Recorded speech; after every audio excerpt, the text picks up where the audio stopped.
This story will be performed by a busy actor recognizable from roles in such series as Hannibal, The Path, and the new Law & Order reboot. He's also appeared on Broadway and in films including Adam and Hysteria. Here to read a condensed version of Greg Jackson's story, The Hollow, please welcome Hugh Dancy.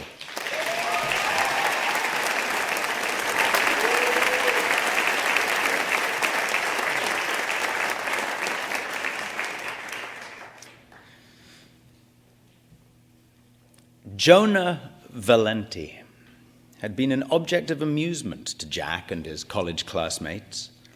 An awkward, intense, muscle-bound young man, the sort you could imagine crashing through a wall accidentally.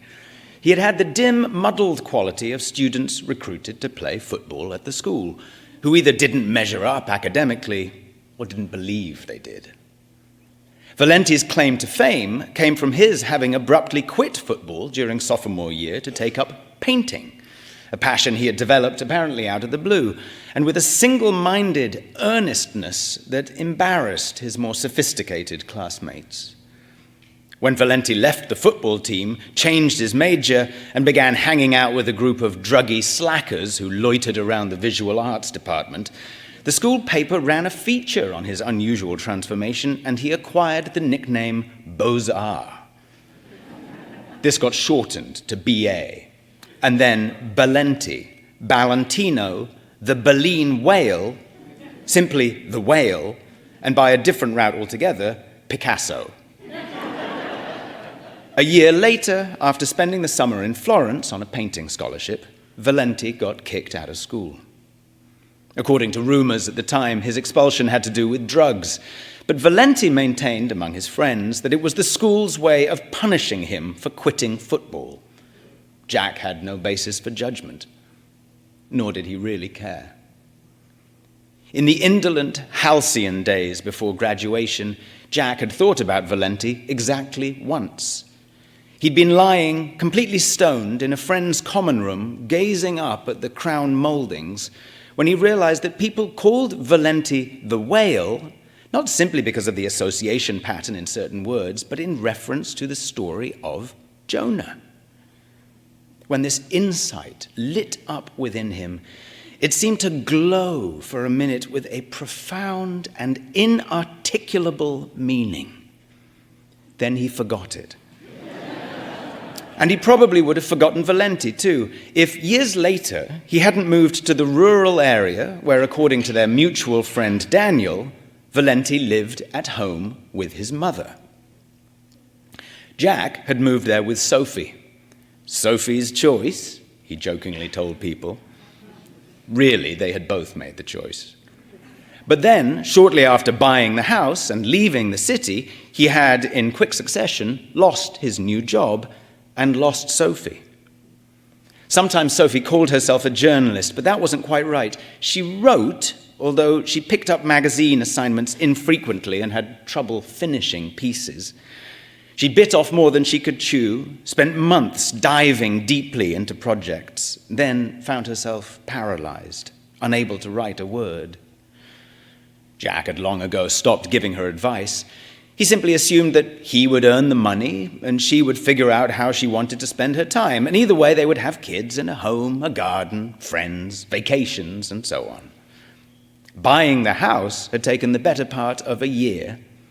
And then, in the space of 4 weeks, everything had collapsed. Sophie said that her feelings for him hadn't changed, but she now understood that something was wrong with the life they had laid out before them, and if she didn't get out now, she never would. Jack pointed out that their new life had hardly begun, but she was unshakable. I know myself. Once I settle in, once we have a kid and the rest, I'll never leave. Please. She touched his forearm, and he didn't argue. Better to give people space, he thought.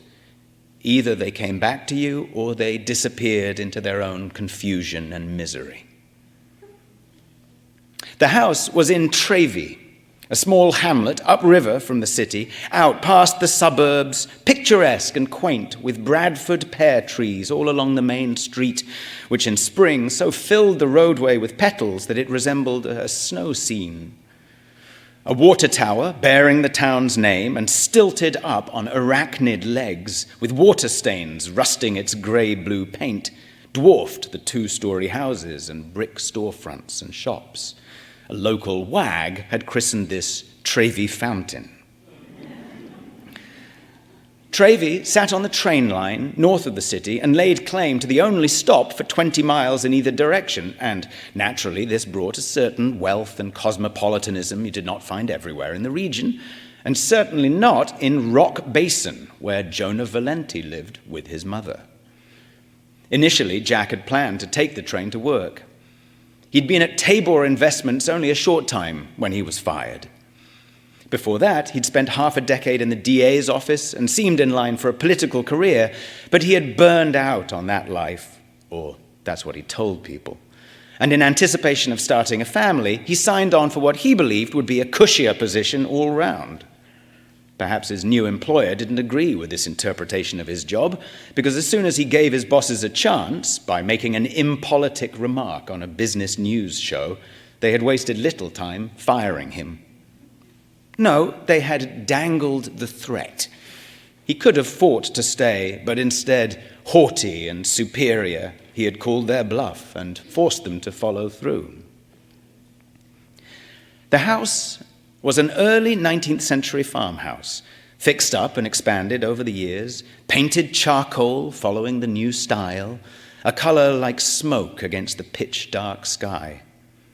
It had clapboard siding and a metal roof, a mostly private small field with an old stone wall and a falling-down chicken coop. Jack, who had been so invested in settling in, furnishing, repainting, talking to contractors and arborists about what to do with the chicken coop, the silver maples, the pin oaks, found himself overcome with apathy. He could hardly bring himself to wash the dishes or take out the trash.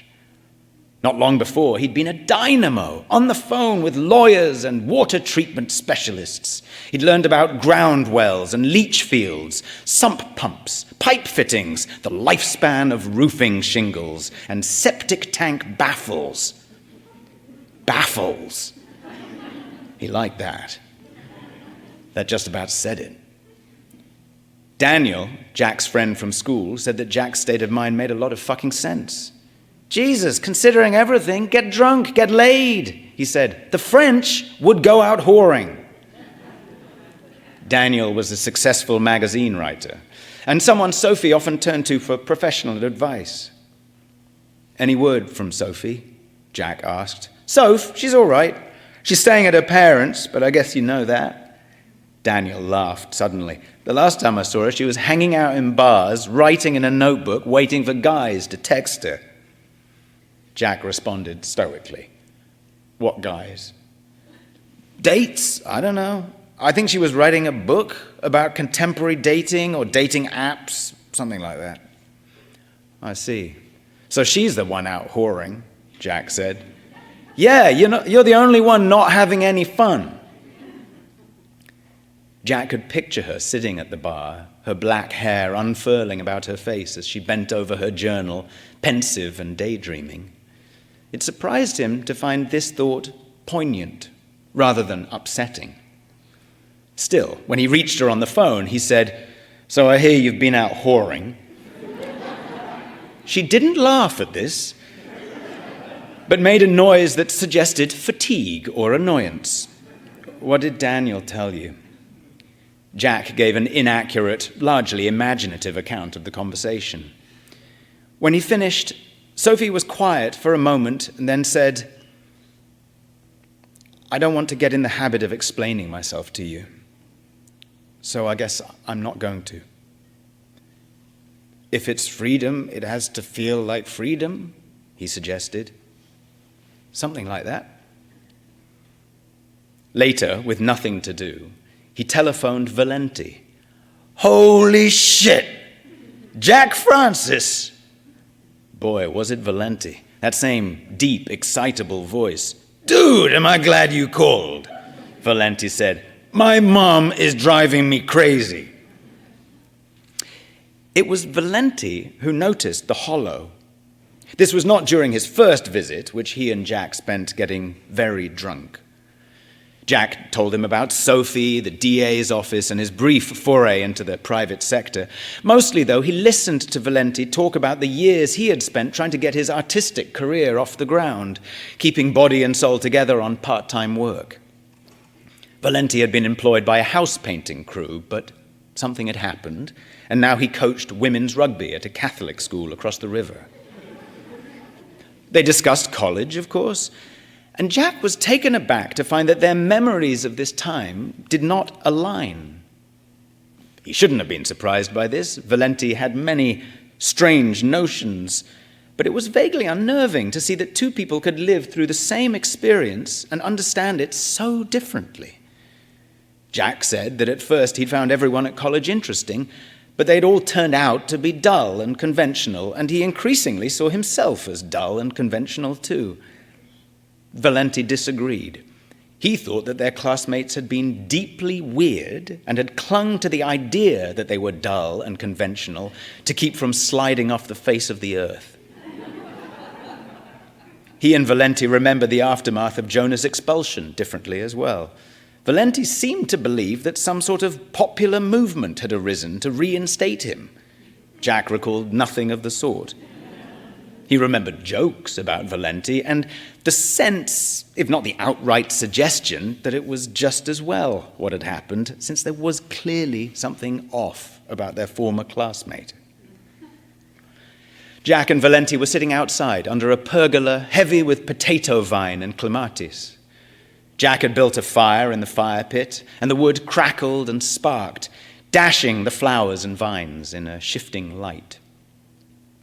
Valenti said that he was rereading his favorite biography of Van Gogh, and that the artist, who claimed to find the darkness more colorful and vivid than the day, had painted at night with lighted candles in the brim of his straw hat.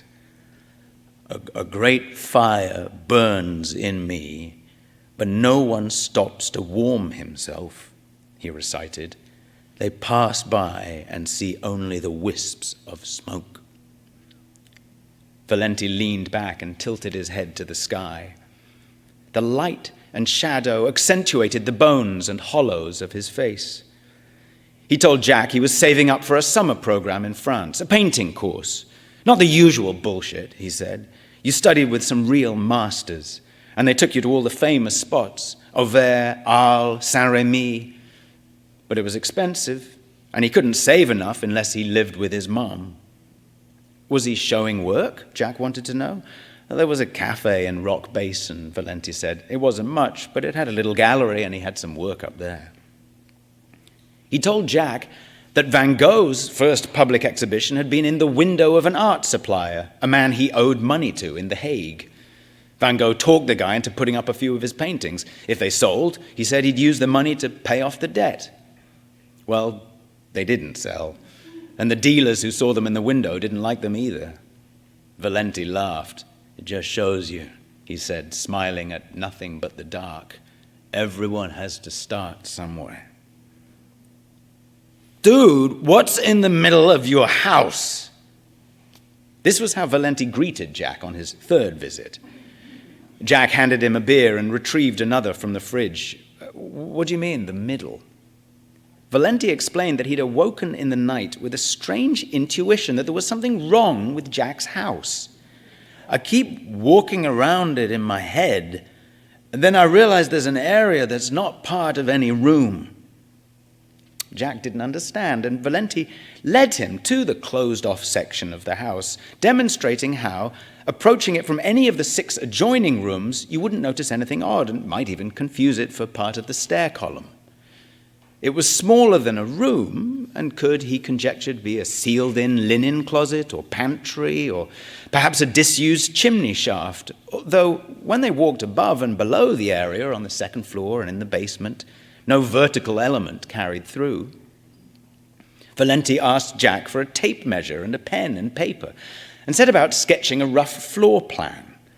He drew with surprising efficiency and ease. The low sun barreled through the west-facing windows, penetrating the colored glass jars along the windowsill and painting forms like watercolor blotches on the wall. Valenti guessed that the sealed-off area wasn't much bigger than 3 feet by 6. To know more, he'd have to go through the wall. But Jack had just finished repainting the walls, so there was a hollow. So what? They moved out into the warm, silken dusk. A golden light crested the hill, and Valenti gazed into the setting sun. When you said moving here was Sophie's choice, were you quoting that movie? He asked. Well, it's a book, Jack said, or it was a book first, about the Holocaust. So they say. Valenti squinted in perplexity. What does the Holocaust have to do with moving here? Nothing. It's just a bad joke. Valenti paused and frowned like a mime feigning thought. When the Gestapo came to Picasso's studio during the occupation, there was a photo of Guernica lying around. They asked him, "Did you do this?" And he said, "No, you did." Jack looked at him. "Is that true?" Valenti shrugged. "I don't know. That's what they say. Picasso said, art is a lie that makes us see the truth." Jack didn't respond, and Valenti closed his eyes. In the distance, the sunlight caught a window on the tool shed and burned a liquid, blinding gold. "There's a water tower in Rock Basin," Valenti said, "just like in Trevi." His eyes were still closed as he spoke. "For years, Rope Man and I talked about climbing up one night and painting it." "Rope Man," Jack said. "Friend from high school." Valenti opened his eyes. "We called him Rope Man because no one could pronounce his last name." "What's Rope Man up to now?" "He's dead." Valenti's voice was flat, and he stared straight ahead at the chicken coop buried in honeysuckle. "What happened?" For a second, Jack thought he saw a savage fire in Valenti's eyes. "When Van Gogh's cousin wouldn't marry him, he put his hand in a lamp flame," Valenti said. "Her family wouldn't let him see her, and he said, 'Let me see her for as long as I can keep my hand in the flame.' I guess it was something like that with Rope Man." "What does that mean?" Valenti picked at the grass. "Nobody noticed he was burning up." "And what happened with Van Gogh?" "They blew out the lamp," Valenti said. The sun had gone mostly behind the hill. A single ray wavered above the ridge like a filament of glass. Van Gogh didn't kill himself, you know. Everyone thinks he did, but it was some teenagers that liked to prank him. They shot him, probably by accident. I never heard that. Look it up. Jack closed his eyes. A faint residue of red or orange seeped through his eyelids. "Tell me more about Van Gogh," he said. And Valenti spoke of wheat fields and flowers and crows and turbulent skies, of painting loneliness and sorrow and anguish, of moments when the veil of time and of inevitability seems to open for the blink of an eye, of boats in storms and boats pulling other boats, towing them, tugging them, and how one boat sometimes pulls another while that second helpless boat prepares to reverse roles someday and pull the first boat through a storm or a time of special need. Valenti described an impossible person, a scoundrel, a tramp, difficult and gruff, prone to fighting, taking up with prostitutes, rejected by everyone, repulsive even to his parents, unlovable, homeless, driven by inexpressible love, or love that was expressible only in a particular form that did not allow it to be shared between two people and that was therefore cursed, a love that was refused while he was alive, and only when this cretin, this parasite, offensive to every standard of good taste, was gone, did everyone see how much they did want his peculiar, displaced, and overripe love. And the same respectable people who had found him so revolting now clutched him to their breast with the fiercest longing, because a certain intensity of color reminded them, or so Valenti said in his own way, of intimations of such intensity in moments of their own that they had forgotten or suppressed. Jack had intended to get past the hollow, but he found that he couldn't. At night, he felt the eerie, mystical nearness of it. He started to orient himself in the house and on the property in relation to the hollow. Inspecting the walls, he found no crack or crease. The paint and plaster ran flawlessly to the corners, the ceiling, the baseboards. There was no easy way in. Spring break ended, and Valenti returned to coaching. Jack did not miss seeing him, but not seeing anyone presented its own problem, namely what to do with himself. He felt a great restlessness growing inside him, something vast and formless, and he lay in the sunlit grass on the hill, watching the leaves migrate in the breeze. When Valenti came over one Friday evening, his long hair hung in greasy locks and his face was patched with dirt. "We had a match today," he explained, and took the beer Jack offered. "I thought you were the coach," Jack said. Valenti drank deeply. "Yeah, but when we win, I let the girls tackle me." He coughed to clear his throat. "Blood in, blood out, like the military." "Blood in, blood out? How many girls tackle you?" "I don't know. 15? You should see me," Valenti said. "I'm like Gulliver." A silence fell, and they briefly regarded the birds streaking through the backlit trees. Jack coughed lightly in his fist. "So, what should we do about this hollow?" "Hollow?" "The chamber in the wall." Valenti seemed not to understand. "Oh, that," he said after a minute. "Who cares about that?" "Who cares?" Jack thought. "You were the one who brought it up." "Here's what you do. Drill a hole in the wall and run a fiber optic spy camera through it." "I don't have a fiber optic spy camera," Jack said. "Yeah," Valenti nodded. "Too bad." In the creek at their feet, tiny fish idled and darted in the current. Valenti finished his beer, crushing the can between his strong, heavy hands, and grinned. Jack grinned back. "Hey, why did you get kicked out of school?" he asked. Until that moment, Jack had felt indifferent to this question, or worse than indifferent, he felt the answer would disappoint him. But a sudden annoyance at Valenti had overcome him, a sense of some insuperable grossness in Valenti's character that would never, even with boundless fellowship and care, settle into sufficient self-awareness. The former football player kicked at tufts of moss. He smiled without turning, as if at the little swimming fish. "I wasn't, kicked out," he said. "You weren't?" "I could have come back."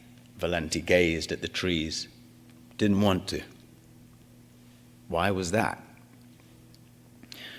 Valenti squinted inquisitively as the leaves above shook like silver-green sequins. "I was doing so much acid that summer," he said after a minute. Summer after, they told me to take a year off. I don't remember why, but I had keys to George Deal's apartment. You remember Deal? I never liked that kid, but he was always down to get high. Well, George was away for some reason, and I'd been tripping all night. I couldn't come down. I remember it was sunrise when I got to his place, and I lay down in his bed, but I couldn't sleep. So I started pacing from room to room for like hours. And there were just 4 rooms, but I couldn't stop. I was getting spooked, so I decided to watch something. George had this projector hooked up to a DVD player, but I couldn't find any DVDs, so I just pressed play to see what was in there. And all of a sudden, there were these people dancing and singing, tons of them, in matching costumes, doing elaborate routines. They made shapes like flowers, geometric shapes, all this stuff. At first, I thought, this is cool. But then I started to get a bad feeling. They were like aliens. Like they were on a different planet, dancing in outer space, somewhere you could never get to, you know? And then I thought, no, I was wrong. It was our world, the dancing planet, and I was the one who couldn't get there. Jack stared at him. What the fuck are you talking about? What? I asked why you didn't go back to school. Oh, yeah. Shit. Valenti laughed. I guess that's when I knew I'd never go back. I was covered in dust. Jack shook his head. Dust? Valenti nodded. So Picasso said, art washes the dust of the everyday from the soul. You get it? A splitting pressure had arisen in Jack's head. Dude, you got to get off this Picasso and Van Gogh thing. What do you mean? No one's ever going to take you seriously going on about Picasso and Van Gogh and wildflowers and shit, Jack said. I'm not telling you anything you don't know. Find some obscure artist to talk about. Or better yet, shut up. Don't say anything. Christ, he burst out. You have to show people you can play the game. What game? Jack massaged his forehead with his hands. Don't be obtuse. But they're the best, Valenti said quietly. And you know, Jack continued without really hearing him, it's not like because some artist was poor or misunderstood and you're poor and misunderstood, things are going to work out for you. Millions of people fail. Millions for every Picasso. It's not like failing means you're the next Van Gogh. I don't think that, Valenti said. Good. Baby steps towards sanity. But don't think the people who succeed don't play the game. They all do. Picasso did. They danced the goddamn dance. Jack shut up. Valenti looked so dirty and bedraggled, leaves and twigs feathered in his hair, and something fierce and sad in his look.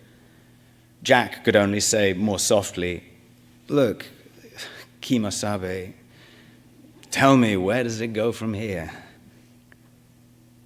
Valenti didn't respond. That haunted, confused kid they'd once called Picasso, as if in affection, with no affection, walked off. After maybe 10 paces, he stopped as if about to turn, but then continued on to his car. Jack watched him go.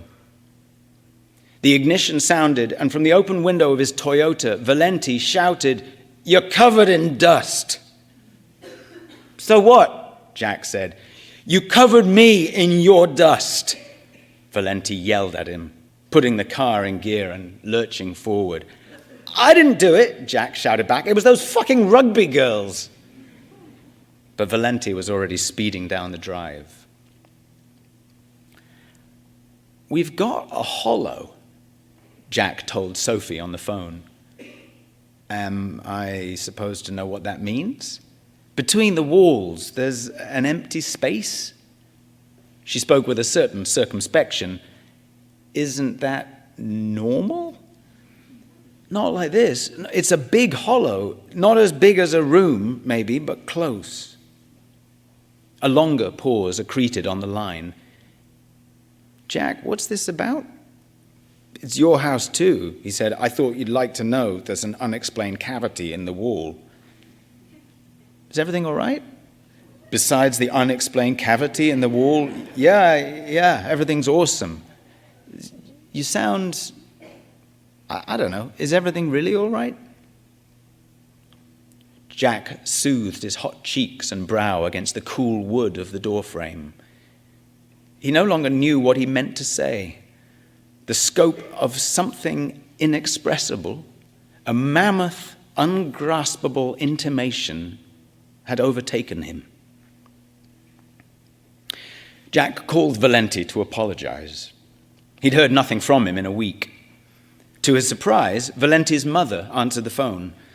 Jonah's in the hospital, she said. He's all right, don't worry, but he's not supposed to see anyone yet.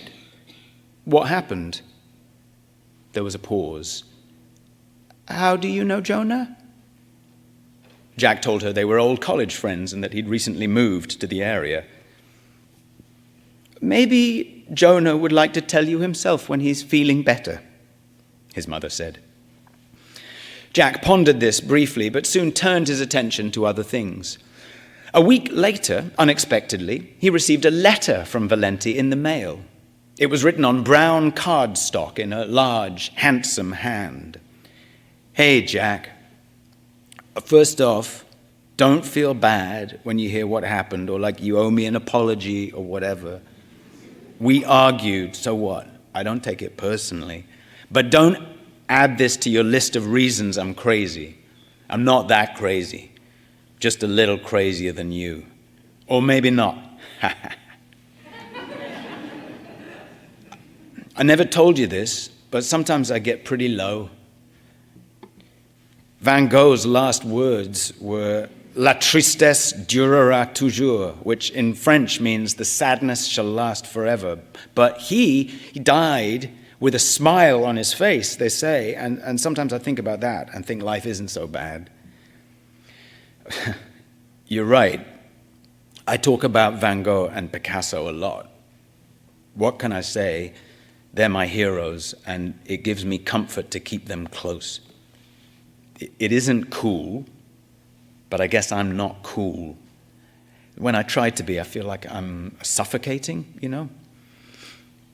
I told myself, I'll just say what's on my mind and people can think what they want.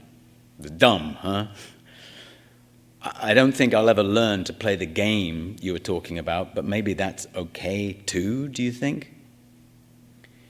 The doctors say my main issue is a lack of proportion. Well, I can't argue with that. I get strange notions, and it's like I can't resist. After our argument, I was thinking about Rope Man, and I got it in my head I was going to climb the water tower and paint it like Rope Man and I always talked about. I guess I was pretty drunk. Everyone says I'm lucky I didn't hurt myself worse. One more Van Gogh story, if you won't chop my head off for telling it. I don't have my books here, so it's from memory.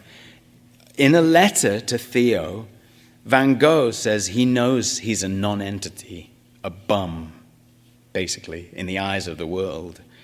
And despite that, he says he'd like to show in his work what's in the heart of such a nobody.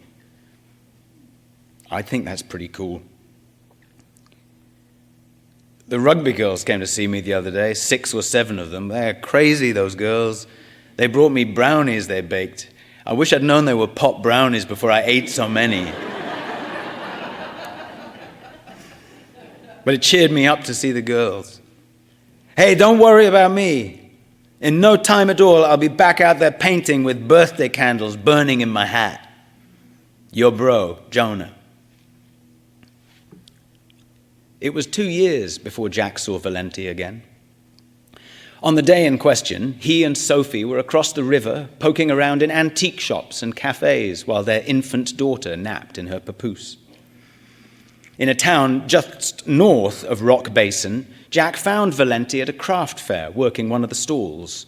All around him were small, garish canvases showing still lives and cottages and bright flowering bushes. "Jack Francis!" Valenti bellowed when Jack approached. "Hi, Jonah." Sophie was in a different part of the fair, looking at jewelry or retailored vintage dresses. "What's crackin'?" Valenti appeared genuinely pleased to see him. Jack, at least, read no trace of their last encounter or the intervening years in his look, just that restive quality, as if every instant teetered on an uneasy precipice. "Nothing," Jack said, "just driving around. I'm here with Sophie and a little human that popped out of her." Valenti grinned. "Sophie finally made her choice." "Yeah, I guess." Jack had forgotten his old joke. "These yours?" he said, and pointed to the paintings. "These." Valenti's face went blank, and a sudden humorless fire appeared on it. The shift was so precipitate that Jack wondered for a second whether he had, in fact, said something different and unforgivable. "What?" Jack asked. Valenti threw his head back and laughed. "Man, you must really think I suck at painting. This shit?" He cast a hand about. "I'm just doing my friend Raj a favor. I wouldn't be caught dead painting this bullshit." "I see," Jack said, not entirely sure that he did. "How's your stuff going?" Valenti shrugged. "I'm not in the Louvre yet." "No." Jack picked up and put down a canvas that seemed to show a strangely colored child or doll, or possibly a clown. Valenti was asking him a question. It took Jack a moment to realize that he was asking about the hollow. What had happened with it? "Hollow," Jack repeated. The word triggered something in him, a sense of déjà vu, but he couldn't quite catch the recollection. He hadn't thought about the hollow in months, years. It seemed much longer ago than it could have been that Valenti had brought it to his attention, a memory far more deeply buried in the past than the facts allowed. He stared at Valenti impassively, although some slight mirth may have danced in his eyes. "What hollow?" Valenti narrowed his eyes, trying to assess what was taking place. He held Jack's gaze, then he smiled. A snort erupted from him, a laugh, and then Jack was laughing too. They laughed with a gathering force, truly cracking up. "What's so funny?" Sophie was tapping Jack on the shoulder. "What are you laughing at?" Jack turned, grinning, and was about to shrug when Valenti cut in and in his loud, abrupt voice answered, "Sadness." Their laughter petered out. Jack studied the thinning, wrinkled skin around Valenti's eyes, waiting for something to happen. Valenti was smiling broadly, entirely in earnest. It was the earnestness of a large, clumsy person crashing through a world of glass doors and gossamer screens. Jack realized that he was waiting for Sophie to suggest she had misheard, but she said nothing, only pursed her lips. He breathed quietly. The day was crystalline, blue, touched by clouds, cool, a light breeze.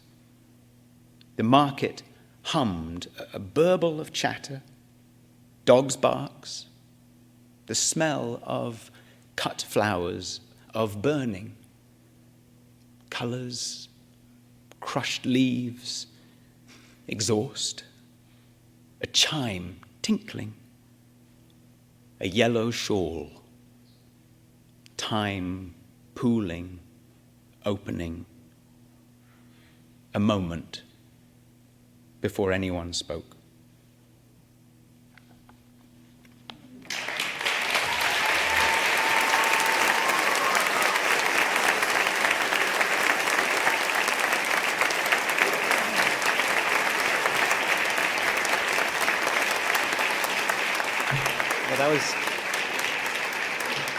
It's really a spectacular performance of a really spectacular story. And did you hear it at the end? I think Hugh Dancy really did a good job of capturing those short moments that close the story. That's so amazing that if I hadn't chosen it, I would just totally plagiarize it.